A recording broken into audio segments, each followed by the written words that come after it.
Hello everyone.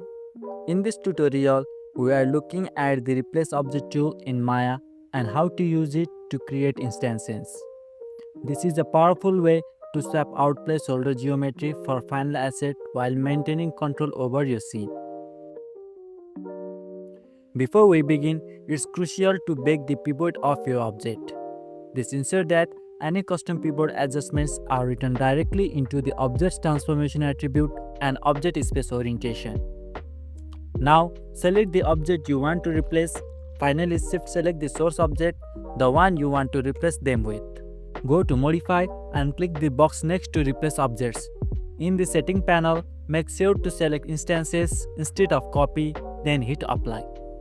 Because these are now instances, any modification you make to the original source object, whether it's for text editing or adding details, will automatically update across all the replaced objects simultaneously.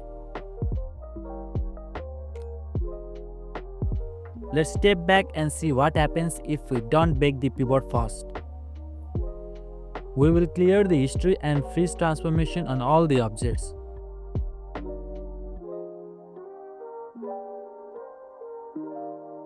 Now, when we perform the same replace object operation, you will notice that all the new objects inherit the exact directional orientation and scale of the original source.